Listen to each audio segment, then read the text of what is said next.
Hey guys. I thought I would do another video because there were a couple more questions that came up on my wall.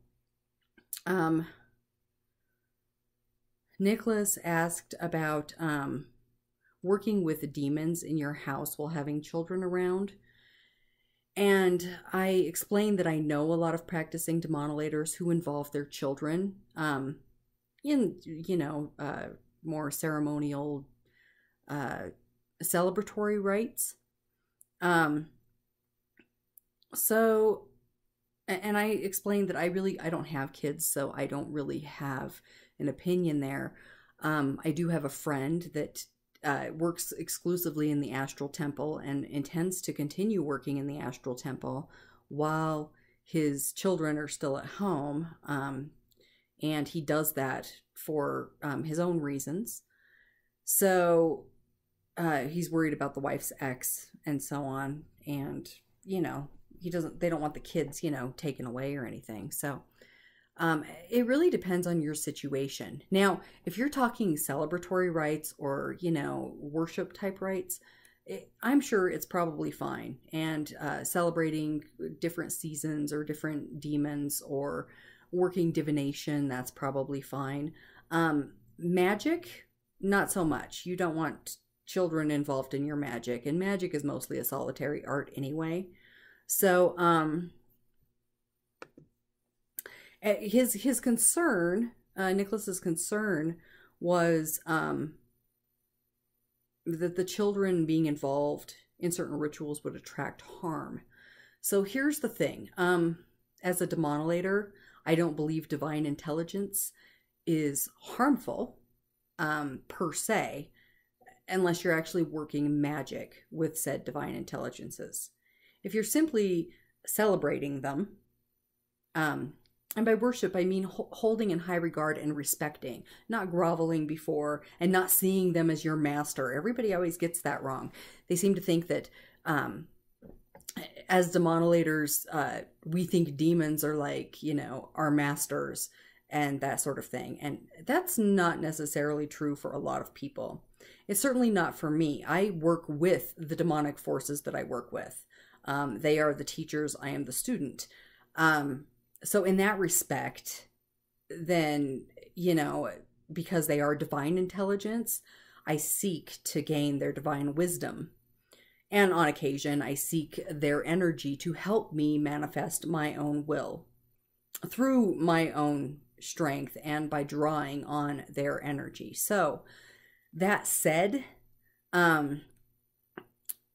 demons, when you live in demonic presence in your house, it's very rare for hauntings to occur or for you to get others, which are nasty spirits, feeder spirits, things like that. It's very, very hard for those things to come through in a space that has demonic presence.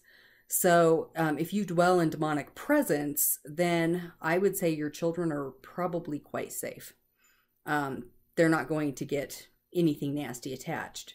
Now, if you're, invoking or evoking the demonic and then banishing it, well, then, yeah, you could actually open up something that could attach itself to a child, especially pre-adolescence and adolescence, because of the strong hormonal fluctuations and the strong psychic ups and downs that go with adolescence.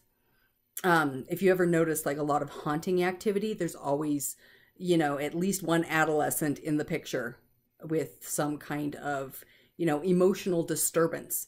So that said, yeah, I would be careful the type of magic you work. I would be careful of banishing the demonic if you dwell in demonic presence, because then, yes, you open yourself up to it. If you practice banishing on a regular basis and that's your thing, and you don't dwell in demonic presence, then yeah, you really need to be careful about what you're doing in your house with your children, especially if you have an adolescent. So that's kind of where I'll leave that, and we'll go on to the next question, which is, what do you do when a clay amulet breaks or is lost? So here's the thing. If an amulet breaks, it depends how much you've put into it. If you've put magical intent into that amulet, then you probably need to replace it, because it could actually screw up the magical work that you're doing, that you've been doing. If you lose it, if you lose an amulet, it could just be that, you know, maybe the demonic could be telling you it's time to work with somebody else. You may have just lost it. You know, it's just because you lose something doesn't necessarily mean there's some sort of divine intervention there. Sometimes we just lose stuff. If you know where you put it and it's suddenly missing and you've been the only person in your house, then the demonic might be trying to tell you something. But, you know, we're people, we make mistakes, we misplace things, things fall behind things, you know. It may not be lost at all, it may have just been misplaced. And sometimes things just get lost. So you can't always read into every single little thing that happens with your magical items, especially when they're as small as amulets are. But if the amulet itself breaks, again, sometimes things just break. Sometimes a cigar is just a cigar, folks. The only time I could imagine, like, magically speaking, something would break would be if it, first of all, wasn't constructed well. If you're talking just like a necklace or something like that, sometimes shit like that happens. Just replace it and see if it happens again. If it's the cord that it's hanging on. If the amulet itself breaks, consider all of the natural scientific things first before you jump to the demonic.